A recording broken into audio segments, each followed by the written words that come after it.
Con nuestra primera invitada del día hablamos de Perú, donde ayer se desató una nueva crisis de gobierno tras la destitución y detención de quien fuera el presidente Pedro Castillo, luego de que éste ordenara la disolución del Congreso, que se preparaba para votar una moción de destitución contra él, contra el que fuera el mandatario.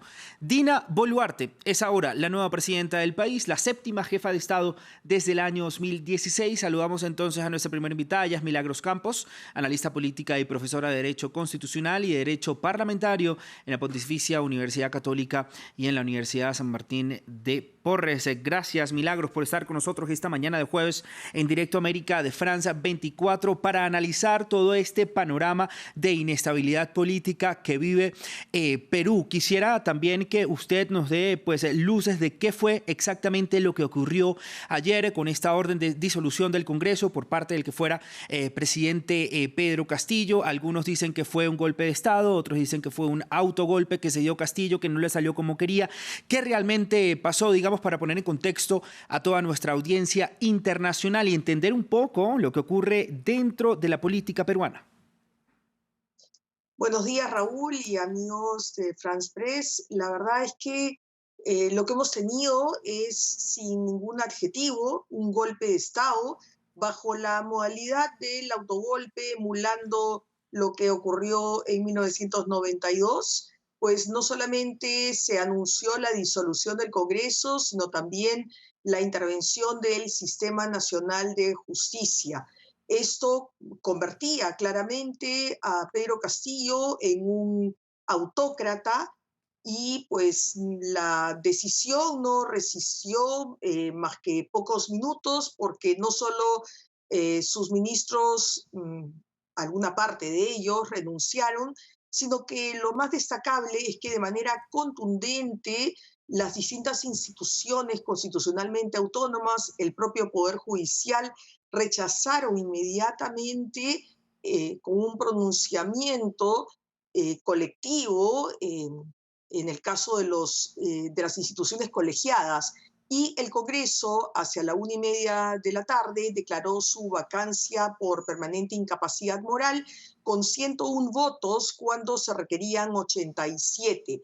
Claramente las denuncias por corrupción fueron abrumadoras en este caso. Eso no significa, pues, que esto haya generado solamente un problema de inestabilidad, porque efectivamente son 6 presidentes en 6 años, sino que claramente coloca al Perú, que ha sido calificado como una democracia defectuosa, en una situación que defiende más bien los derechos ciudadanos, la democracia, y claramente busca que quienes ejercen la más alta magistratura pues tengan las calificaciones éticas para hacerlo. Sí, Milagros, aquí hay dos cosas para analizar. Sin duda alguna, digamos de alguna manera, la fortaleza de las instituciones peruanas que van más allá del mandatario que está de turno, pero también evidentemente toda esta crisis política que ha habido en Perú desde 2016 con ahora Dina Boluarte, la séptima presidenta en 6 años. ¿Qué tanta gobernabilidad puede tener quien fuera, además, vicepresidenta de Pedro Castillo? Sí, la podría dejar gobernar el Congreso. ¿Cómo están las fuerzas dentro del legislativo peruano para poder dejar a Boluarte gobernar, ¿no? Y pues parar de alguna manera toda esta crisis política, porque al final afecta la estabilidad del país, la continuación de varias políticas que me imagino no se han podido desarrollar por este cambio de presidente continuo. Totalmente de acuerdo, Raúl. Acá el Perú enfrenta 2 grandes retos. El de Dina Boluarte, porque es una presidenta en un Congreso muy fragmentado, ella no tiene partido ni bancada, y eso la hace necesariamente a mirar hacia el Congreso, un Congreso que si bien tiene poca aprobación, es el que le va a dar la gobernabilidad.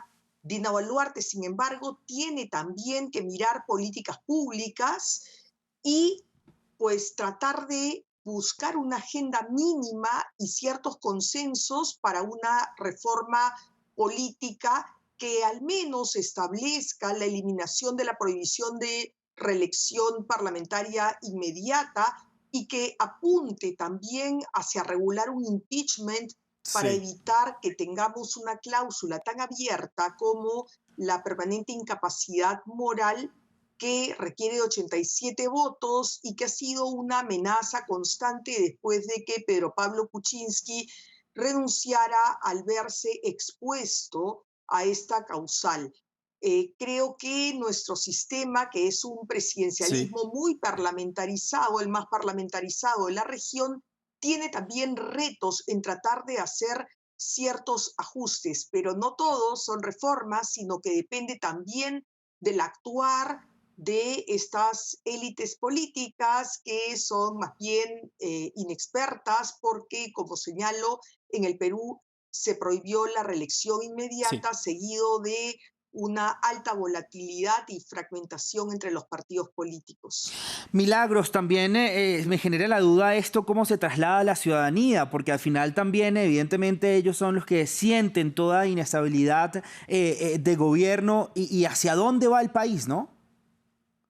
En efecto, el Perú en todos los índices que se hacen sobre democracia está muy por debajo de los pares latinoamericanos. Los peruanos tienen una insatisfacción por la democracia.